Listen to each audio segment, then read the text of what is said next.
Hello, and welcome to the Lucy Liu Show, the fueling station for your mind, business, and life. And now, here's your host, Lucy Liu. Hello, beautiful souls. How are you doing? Welcome back to another episode. Are you hustling through what you are doing right now? We often hear so many things associated with hustling. If you check up the definition of hustle, it literally means to obtain something by forceful action. Or when you use it as a noun, it could even mean a fraud. We all hustle. We have different seasons in life. I definitely hustled my way through high school dropout, through working really hard and getting myself into UCLA. I hustled my way through internship to financial stability and eventually to burnout. But I completely transformed my own life from feeling overstressed, unhappy, and unhealthy at one point to living my dream life now of joy, fulfillment, and mindfulness. That's why it's my passion now to help other women in life transitions see that same clarity, reach new goals, kiss overwhelm goodbye, and live a joyful and thriving life. About a year ago, I came across a podcast named The Luscious Hustle. I was instantly attracted by the name because it turned the word hustle to a more positive energy for me. And I'm beyond thrilled to bring you now the founders of Luscious Hustle, Bessie and Laura, to the show today. So they are transformational business and branding coaches on a mission to empower women with the tools and motivation they need to turn a spark of an idea into a full-fledged business and sought-after brand. Also born from the ashes of burnout, Luscious Hustle was created to redefine what it means to hustle as an online entrepreneur. In less than a year, they harnessed their passion to build a six-figure business that supported the lifestyle and time freedom they craved. I hope you enjoy the episode. Let's hear it. Welcome to the show, Betsy. Laura, thank you. Hi. Thank you so much for having us. Let's see. Let's start with you. At one point, you were burnt out and desperately sick and had to quit your dream job. Please tell us a little bit more about that time in your life.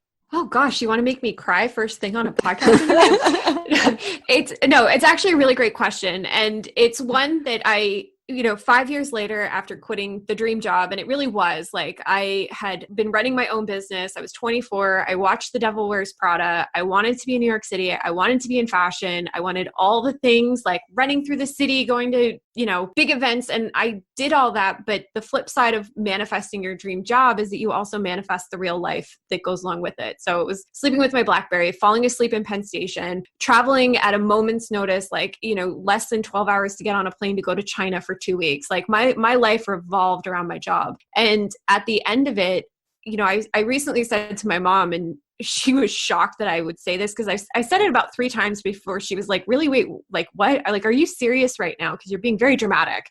And I told her recently, I think if I'd stayed in the city and I'd stayed in that job, I would have died. Not because I was killing myself, doing drinking and drugs and all the things, but I think that the level that I was at, I was so burned out. I was having daily migraines for about a year. I was slurring my words in meetings. We wondered if I was having mini strokes. I couldn't get any answers from any doctors. And if I'd stayed down that path, I honestly do believe I probably would have had a stroke and I would have died. And it would have, for what? It sounds so ridiculous to say, but for what? And that's really where Luscious Hustle came to be for me and the business that Laura and I have created, because I don't really think that success should be that hard.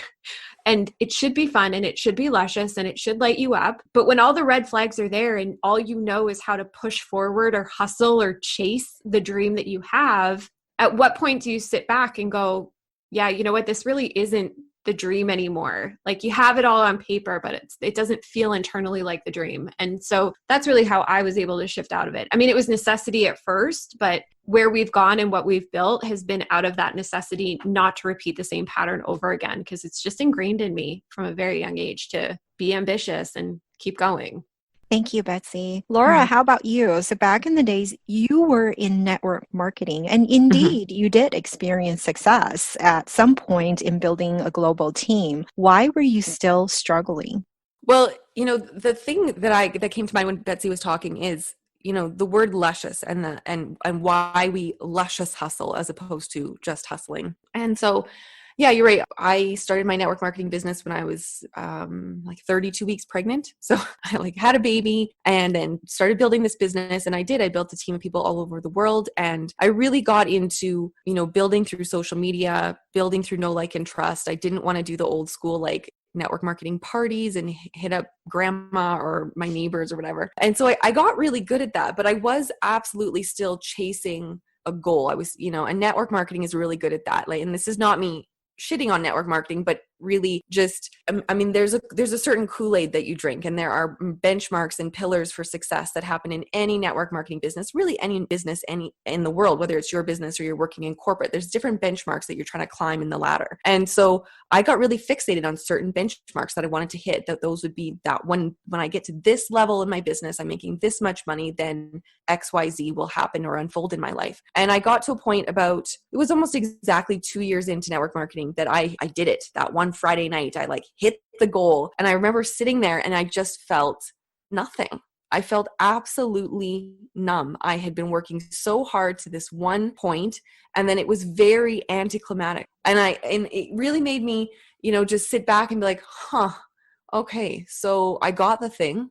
Here I am. And kind of what Betsy said before, what for? What did I do it for?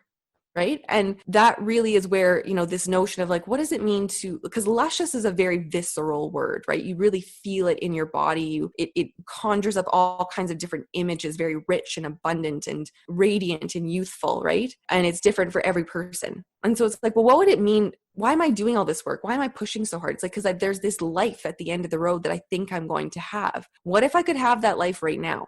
What if I could feel luscious in the present moment right now? And it really took me back to my early days of, doing personal development. Byron Katie was one of the first people I discovered in the personal development world. And she really talks about how, there is no such thing as the past or the future. It's just the present. You just have now. That's the only moment you ever really have in life. So it's okay, well, that's a big piece of what luscious hustle is. Are we feeling in alignment with the work that we're doing right here and now?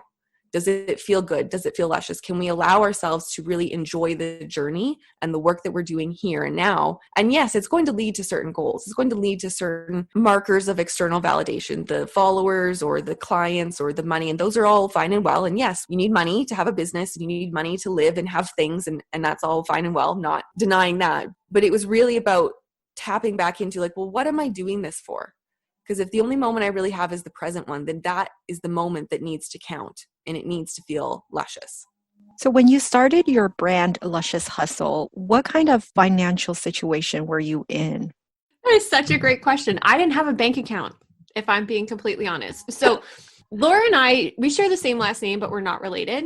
We actually met on Instagram in a DM. She found me on Instagram. I was health coaching. She was in network marketing. And she slid into my DMs and she's like, oh my God, I love what you're doing. I work with this company. It was a product partner that I'd been looking at. And she's like, oh, you want to chat, right? And so we built a friendship. I signed up with the product partner that she was with. And not because I wanted to be in network marketing, because I wanted a product that I really liked for my health coaching clients. And when we created originally we weren't actually Luscious Hustle. It took us a year of having a podcast together and just building an audience, getting to know each other in front of everybody. I mean, our friendship is literally evolved in front of everybody. We didn't meet for the first year. And then when we created our first program, that was called Luscious Hustle Academy. And we actually still weren't even Luscious Hustle at that point. We were Luscious Living at that point. And Luscious Hustle was the culmination of listening to our audience and then following our passion and what we wanted to do and really stepping into business coaching. Because I fought that for a year. Laura kept telling me, you're a business coach. I was like, no. No. But, to talk about the money situation, I mean, I had been health coaching on my own. I'd quit my job in New York. I'd gotten my certification as a coach. And we took our first actual chunk of money in our business. So we worked together for a year without any income in our business, launched our first program, made 10 grand, and immediately reinvested in ourselves by hiring a coach. And instead of paying ourselves at the beginning, we invested our money back into the business because we knew, like, you know what, coaches need coaches. We need to be setting an example. We need to lead by example. We knew that together we were strong, but with somebody else guiding us, we would be stronger. And so, yeah, the first year and a half of our business, like, we didn't pay ourselves at all. And I think, you know, the misconception is, like, you know, you start a business and you're immediately going to see returns. And if you don't see returns, you're a failure and blah. Like, no, that's not true.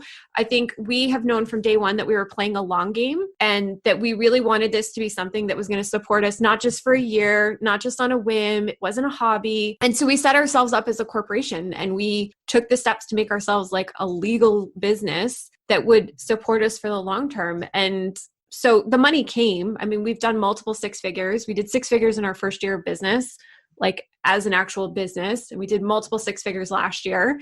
And I think, you know, it's important to understand that, yeah, the money mindset part of being a business owner is really trippy. Like, because you don't, you know, it's not always a quick return on your investment. It's just not. So which social media platform would you say played the most important part of your business growth? Definitely Instagram. We always made the most growth and the most connections through Instagram. And that was really, I mean, when we launched the podcast in January of 2017, I mean, we had no audience. Betsy had maybe a couple hundred followers on Instagram that were mostly friends and family. I had maybe 1,000 on Instagram, maybe. We didn't have a huge following on Facebook, again, other than friends and family. So we were really starting from scratch. And I really felt like, well, you know, we were both pretty newbie at that point, and we were really doing, like, just launching the podcast and starting to put our voices and our message out there. We felt we were really stepping outside our comfort zone. And Betsy in particular, being seen at that point in her life because of the trauma she'd been through in the past, the podcast was a stretch for her, just getting your voice out there. So it actually felt safer to build on Instagram where we didn't know anyone, right? It felt safer to attract an audience who just wanted to listen to us because they liked what we had to say, as opposed to trying to build a network based off of who we already knew. Right? Because it's easy to be judged by someone who knows you. It's a lot more difficult for someone to judge you when they don't know you and they don't know your backstory and they're just like, oh, I just discovered this podcast. That's interesting. And I kind of like what these girls have to say. And so that felt comfortable to us. I liked I just liked Instagram as a platform. It was easy to share the podcast. It was easy to, and that was the other thing too. We didn't have a network. We didn't have a community of other women. We knew that we wanted to have a podcast that was about connecting with women who are intelligent and interesting and deep and soulful. We wanted to have these really juicy, luscious conversations, right? The kind of conversations that you have in real life with girlfriends over coffee or a glass of wine that just felt like your heart was being cracked open, right? That was the kind of conversation we wanted to have on the podcast. But we didn't know anybody we could have those conversations with. So Instagram made it easy for me to snoop out, other people and be like, oh, I like this chick. I like what she's about. I'm going to invite her on my podcast and see if she'll come. And that's how we started building connections within the online space. We started creating relationships with our peers, with our contemporaries, and started to grow along with them. And so that was really a big piece for us. It played multiple roles in making us feel safe, making us feel seen, making us feel heard, and then also really just allowing us to build the network for ourselves and then also build the audience of who we wanted to serve. And you mentioned past trauma just now. How were you able to overcome past trauma and actually use those personal development journeys to actually accelerate your business growth? That's a really interesting question. And we've talked about this quite a bit. So I was raped at 19 by a stranger in my own home and not believed after the fact. And so for me, I spent 21 years of my life basically not wanting to be seen, not wanting to be heard, because he saw me across the room at a party and he followed me home. And it was a very much like, kind of anytime, like relationships, I self-sabotaged everything for about 20 years. And that included not letting anyone take my picture. So when you start a business and you're building online and you're in the online space and you are trying to get your message out there and you're trying to get people to relate to you, they want to see your face. Like, it's called social media for a reason. And so for me, when we first started the business, I think this is where your purpose and your core values really start coming into play in business, because my core values and my vision that I had for my life and what I wanted to do was to help other people. The only way that I could help other people was if I started to help myself. And so there is this tipping point in personal development where, yeah, you can do all the work on the back end, but if you're not showing up in the front end and you're not really fully stepping into and aligning with your core values, nothing happens. And so it's like Laura said, like for me, getting a picture at the beginning and putting it on Instagram, I felt so violated. And yet when she would be like, Betsy, I need a selfie, I'd be like, okay. And I'd really have to build, if you looked at some of those first selfies, like I don't smile. Like I thought I had the worst smile. I thought I was just like, I wanted to hide. I would wear hats like down to here, like covering my eyes so that nobody would see them, because I really was that afraid that somebody was going to attack me. It's a really visceral feeling to have when you're in business. And I think, again, it happens for me. What happened was I found my comfort zone and then I would just stretch it a little bit. So it's like Laura said, starting with voice was really easy. Nobody had to see me. Then it was a photo. Then it was video. Then it was like going to group events. I used to get massive panic attacks in groups. Like I couldn't be in bars or clubs or anything. If there were too many people around, I would just shut down and like be hyperventilating in a corner. Now I can go to events. And so I think when you align with your purpose, when you understand your core values, when you feel really strongly in the work that you're doing, you can actually heal yourself while building a business, because you have a purpose, you have a reason to get out of bed, you have a reason to do the thing that feels a little bit scary because it's also exciting at the same time. And that's really the sweet spot for me. It's like that scary, exciting moment where like you're like, oh my God, I'm actually doing it, right?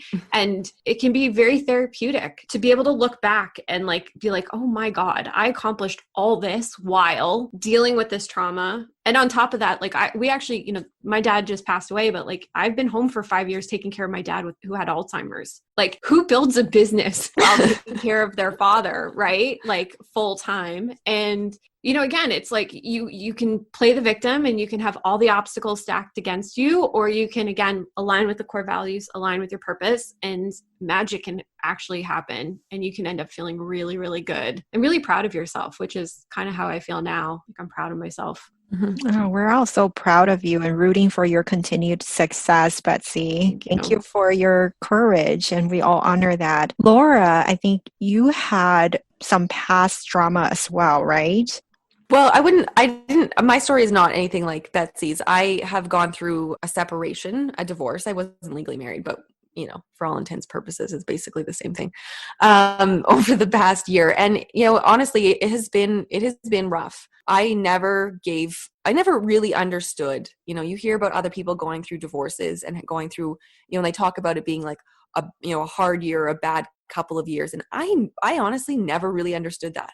I really didn't. I was quite naive to that. And I see that now. I see that fully. Like anyone who has gone through a difficult breakup or a difficult separation or divorce, it really unearths all kinds of things about you, even if the separation is very, very amicable. Mine was not. Mine involved lots of harassment and threats and all kinds of verbal abuse, physical abuse happening to me. And so it's easy, and I will say this from experience, it is very easy to fall into victim mode and get stuck there. And it's something that I now have to work on every single day of like, okay, yes, these bad things happened, but it's in the past and we're moving forward. And what can I do for myself? How can I release this? I think this plays into as well what's happening in current events in the world with the pandemic and the economy, and lots of things happen to you that are uncomfortable and hard and unfair, and you don't have control over them. But you do get to choose: am I going to feel helpless, or am I going to let myself feel the things that I'm feeling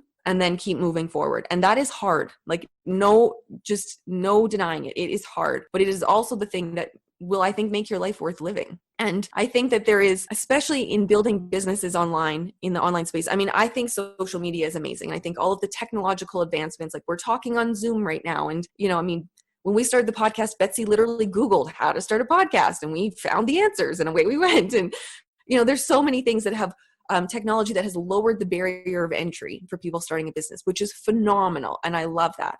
But there's a little catch to that. And the catch is that there's a bit of an instant gratification piece that's happening. And there's this sort of underlying notion that it should be easy, that you should just be able to start the business and do the things and make the money. And it's all just supposed to fall into place and be easy. And the truth is, it's not. It's going to be hard. And instead of resisting that difficulty and that hardness, understanding that part of your journey is the part that will make it worthwhile. And that when you can tap into finding the moments of lusciousness, when you're going through, whether it's starting a business and things are really hard right now, or you've lost your job, or you're struggling with pandemic life and kids are home and there's no school, or you're going through a separation, or you've gone through a trauma like what Betsy's on, whatever, right?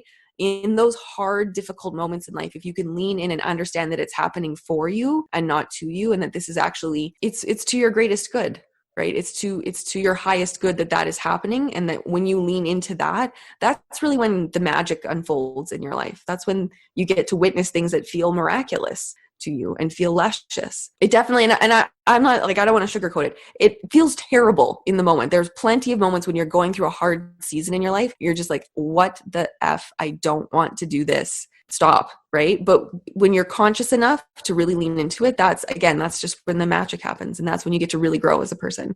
Absolutely. We all have stories. Everyone has their stories, but you can't be stuck in the stories, right? We have to let go of those old stories and consciously rewrite the new stories to meet your new goals. And it's just inevitable for all entrepreneurs, for everybody. I know you girls used a lunar cycle as a business tool. Can you tell us more about that?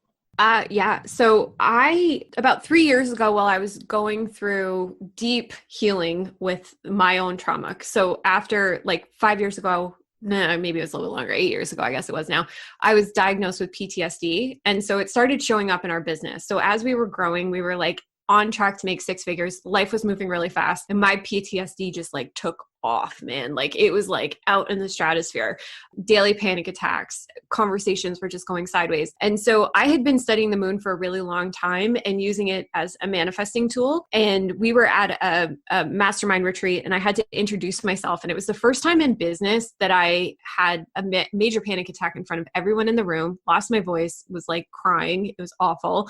And I made the decision, like, I'm going to use the moon and I'm going to tackle this. Like I chose in that moment, like this was the time because it was affecting our business at a very, very like real level. And so I started using the moon on the trauma and very quickly I was like, you know what, this would work in business because in the lunar cycle, there's 8 phases in the lunar cycle and each one has a masculine or feminine energy. And because I came from that New York background, the fashion world where everything was go, go, go 24/7, and I was burning myself out that way, I was like, no, I need a different structure. And the cool thing is, women's bodies work on a 28-day cycle, men's bodies work on a 24-hour cycle. And so when we look at the lunar phases, we're given a roadmap, an energy roadmap that we can tap into with each phase. So it's some days, yes, you're going to have more creative energy. You're going to go. Other days, like we as women, we need to receive, we need to surrender. And the moon gives us that framework in order to do the deeper work so that yes, we can heal trauma. Yes, we can heal our anxiety.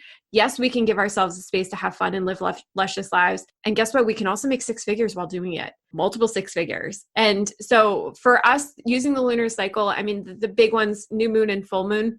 New moon every time, it's a chance to reflect. There's no light shining on us. It's a moment for us to look inside ourselves and go back to our core values, go back to the things that we love and set an intention and a goal for ourselves. The full moon is really that moment where we get to release the things that are holding us back, release those old stories. So if you're in the constant practice of every 2 weeks sitting down and taking stock of your life and your business, guess what you can accomplish really fast? Because instead of making it like, oh my God, I have to sit down and do all this work, it's like, no, I have the structure and the framework to sink in, release, make a new goal, release. And it's like you're constantly communicating with yourself and you're constantly supporting your energy and you're constantly living this luscious cycle of abundance because guess what?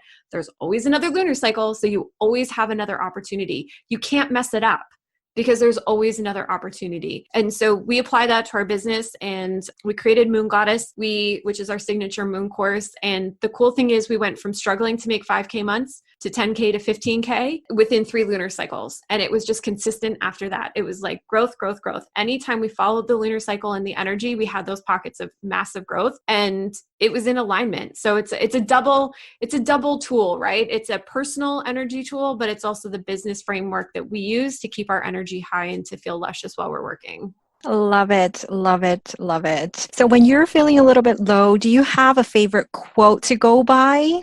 So I do. I have two right now that are related. So the first one, I follow a lot of like Jordan Peterson's work, and I just think he's amazing. So his one quote that I love is, "The purpose of life is finding the largest burden you can bear and bearing it." And I know that that's not very sexy, and it's not your typical inspirational quote, but I think that if you're going through a hard time right now, then you need to have someone acknowledge that, like, yes, sometimes life does feel hard, and that's okay, that's actually a part of your purpose. And, the other one that kind of is in alignment with that I really liked recently is Glennon Doyle from her book Untamed, right? And she, her quote is like, "I see your fear and it's big, and I see your courage and it's bigger. We can do hard things." And I love that. It's just that acknowledgement of like, yep, life gets hard and we can still do it. And I think that's really been very motivating for me lately. And I think that it's really in alignment with what a lot of people are experiencing right now. Thank you so much, Laura. How about you, Betsy?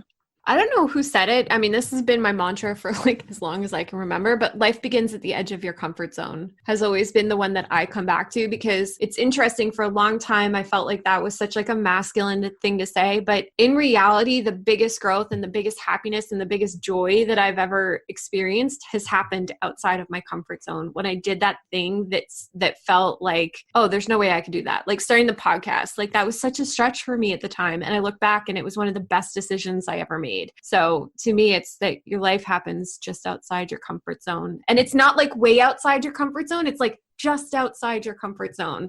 That's all you need to do is just stretch a little bit. Awesome. Thank you for your wisdom. Where can our listeners connect with you at? So the best place to find us is on our website, luscioushustle.com. And you can also find us on Instagram, which is luscious.hustle. On Instagram. And then of course our podcast, which is also Luscious Hustle, and that is on iTunes and Spotify and Stitcher and all the places and spaces you can find a podcast. Thank you so much. Hope you both have a luscious day. Thank you. Thank you so much. To all the beautiful souls listening, thank you for joining me on this episode of The Lucy Liu Show. When I'm not podcasting, I am coaching high-achieving women in life transitions, getting unstuck, kissing overwhelm goodbye, and living a more joyful and fulfilled life through strategic goal setting and mindset transformation. It would mean the world to me if you subscribe, rate, or share this with a friend. And don't forget to join me for the next episode. Remember, there is always a way, and more blessings are coming your way. For free resources and show notes, head over to lucylucoaching.com.